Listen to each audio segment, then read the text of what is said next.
사랑하는 성도 여러분, 그리고 진리를 찾는 모든 분들께 하나님의 은혜와 평강이 함께 하시기를 기도합니다. 오늘 우리가 함께 나눌 이야기에 귀 기울여 주시는 여러분의 삶에 하늘의 지혜와 분별력이 가득하기를 소망합니다. 만약 오늘 말씀이 여러분의 마음에 울림을 준다면 이 귀한 진리를 주변의 다른 이들과도 나누어 주십시오. 하나님의 은혜를 전하는 가장 아름다운 방법이 될 것입니다. 오늘 우리는 현대사회와 교회 안에 깊숙이 스며든 매우 매력적이지만 위험한 사상에 대해 이야기해 보려 합니다. 혹시 시크릿이라는 책이나 끌어당김의 법칙이라는 말을 들어보셨습니까?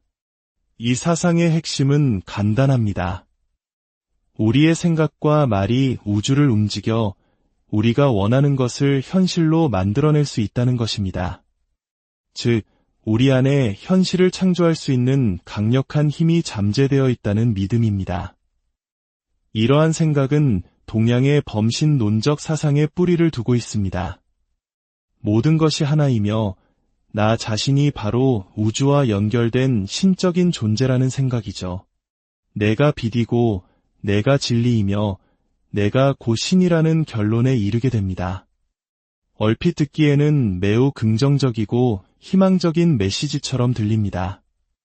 내가 내 삶의 주인이 되어 원하는 모든 것을 이룰 수 있다니 얼마나 달콤한 유혹입니까? 문제는 이와 같은 사상이 기독교의 옷을 입고 교회 안으로 들어올 때 발생합니다. 최근 몇 년간 수많은 기독교인들이 저에게 오두막이라는 책을 읽고 큰 영적 감동을 받았다고 말하는 것을 들었습니다. 어떤 분은 40년 넘게 신앙생활을 해오신 분이었는데 그 책이 위대한 기독교 서적이라고 확신에 차서 이야기하기도 했습니다.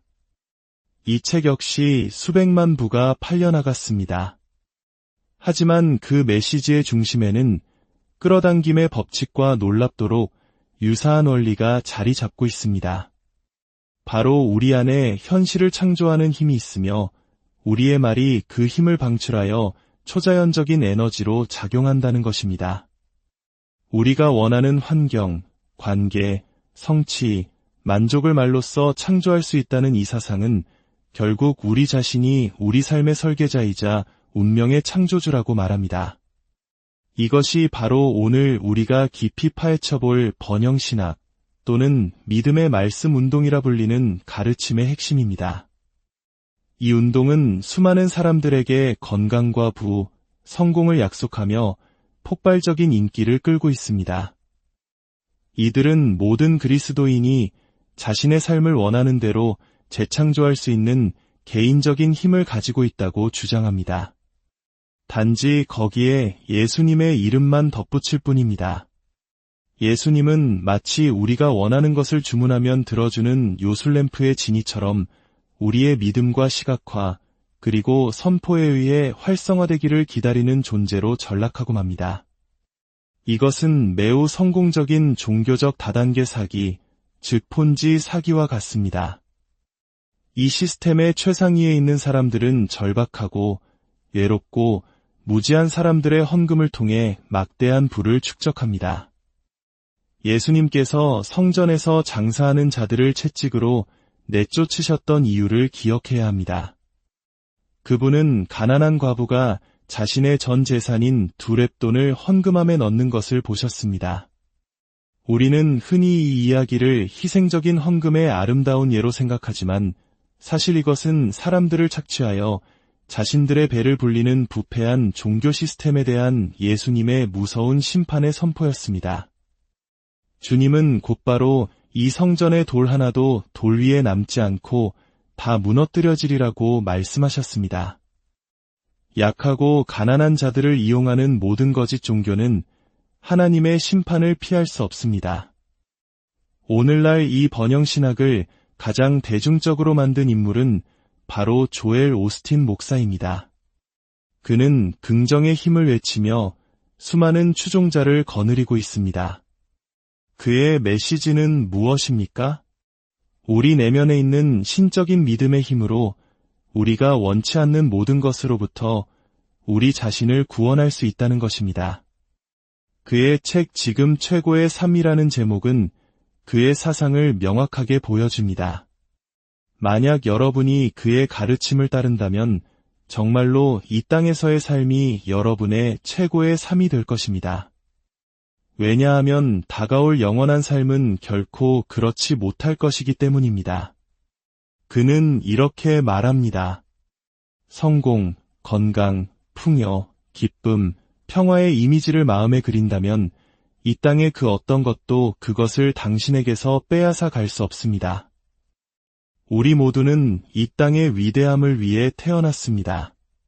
당신은 승리하기 위해, 챔피언이 되기 위해 태어났습니다. 그는 심지어 하나님은 이미 하실 일을 다 하셨습니다. 이제 공은 당신의 코트에 있습니다. 라고 말합니다. 이것은 인간의 전적인 책임을 강조했던 펠라기우스주의를 넘어선 극단적인 인본주의 신학입니다. 이 모든 가르침의 진짜 근원은 어디일까요? 이것은 사탄의 목소리입니다. 왜냐하면 이 메시지는 거듭나지 않은 죄인의 마음이 이미 갈망하고 있는 것들, 즉 요한일서 2장이 말하는 육신의 정욕과 안목의 정욕과 이생의 자랑을 그대로 제공하기 때문입니다.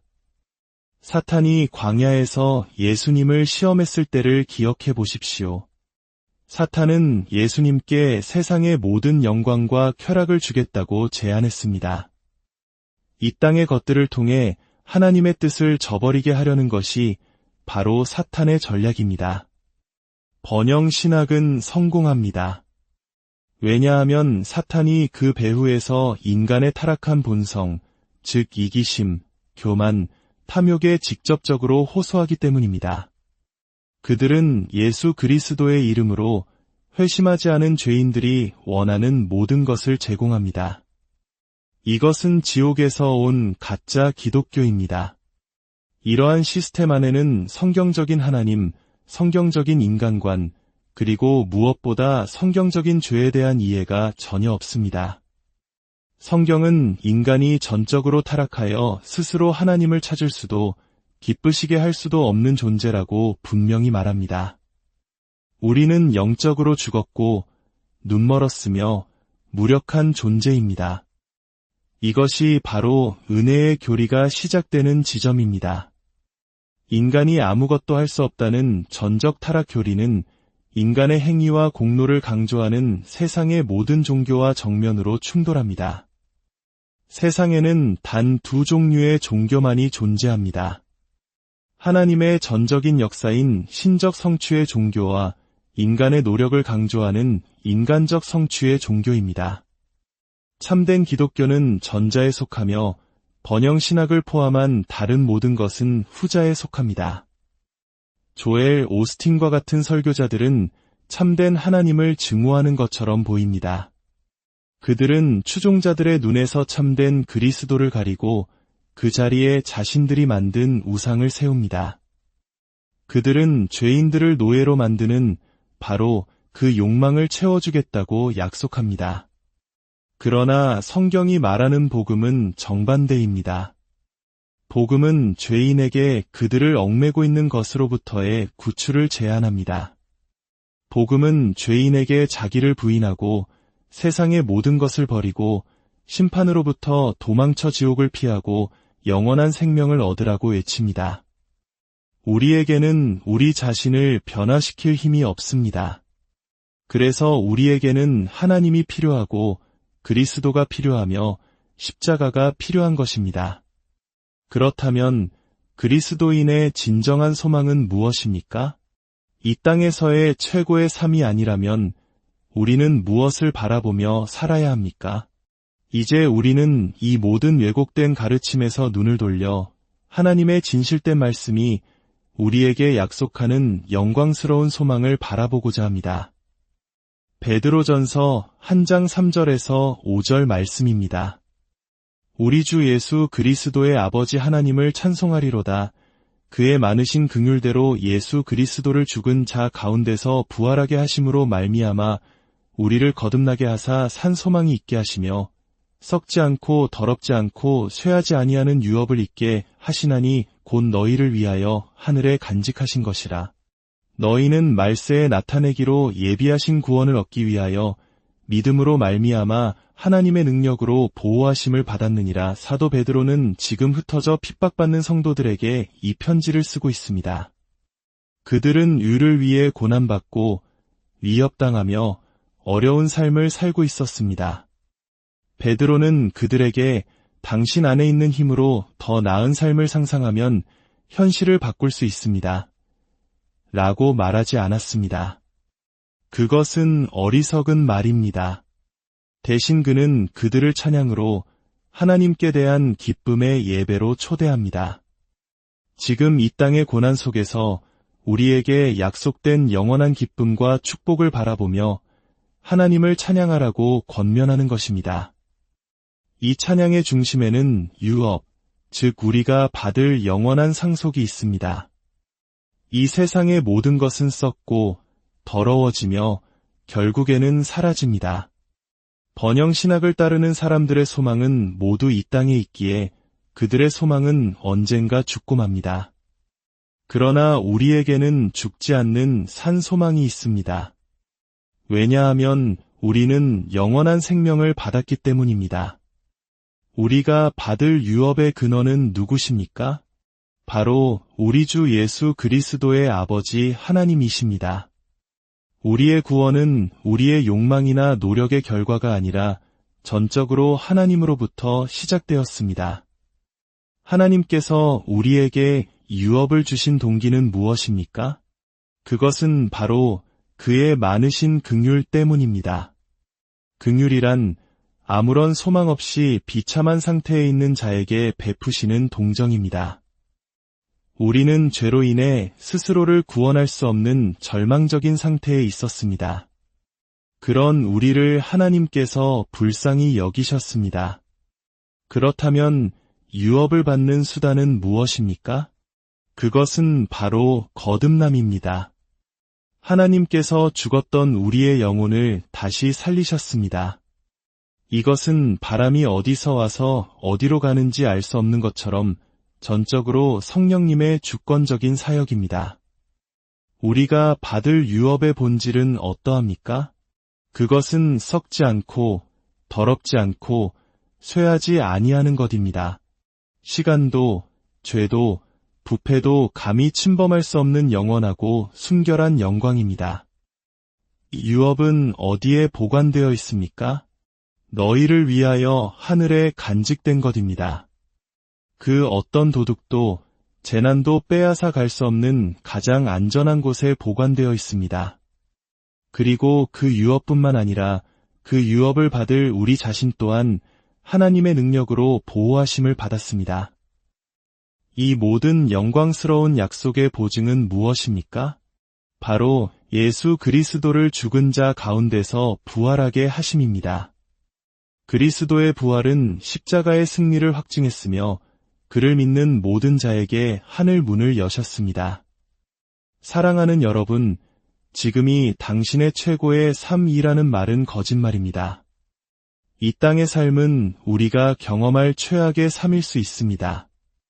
우리의 최고의 삶은 이 생이 끝난 후에야 비로소 시작됩니다. 나이가 들수록 세상의 실망을 더 많이 경험할수록 이 영원한 소망은 더욱 달콤하게 다가옵니다. 이 땅에서 우리가 겪는 시련과 고난은 무엇을 의미합니까? 그것은 우리의 믿음이 약하다는 증거가 아닙니다. 오히려 베드로가 말했듯이 시련은 우리의 믿음이 진짜임을 증명하는 과정입니다. 불로 연단하여도 없어질 금보다 더 귀한 우리의 믿음이 이 시련을 통해 정금같이 나와 예수 그리스도께서 나타나실 때에 칭찬과 영광과 존귀를 얻게 하려는 것입니다. 그러므로 여러분, 이 세상에서의 삶에 너무 많은 기대를 걸지 마십시오. 시각화와 긍정적인 말로 현실을 바꿀 수 있다는 어리석은 생각에 속지 마십시오. 대신 여러분의 마음에 눈을 들어 하나님께서 여러분을 위해 하늘에 예비하신 영광스러운 유업을 바라보십시오. 그 소망 안에서 오늘의 고난을 인내하고 기쁨으로 주님을 찬양하십시오. 아버지 하나님, 오늘 우리에게 주신 진리의 말씀에 감사드립니다. 세상의 달콤한 거짓 가르침 속에서 우리를 지켜주시고 참된 복음 위에 굳건히 서게 하여 주시옵소서. 우리의 소망이 이 땅에 썩어질 것들에 있지 않고 하늘에 예비된 영원한 유업에 있음을 늘 기억하게 하옵소서. 지금 고난과 시련 가운데 있는 당신의 자녀들을 위로하시고 그들의 믿음을 더욱 강하게 하시어 마침내 주님 앞에 설 때에 잘했다 칭찬받는 모두가 되게 하여 주시옵소서. 우리 주 예수 그리스도의 이름으로 기도드립니다.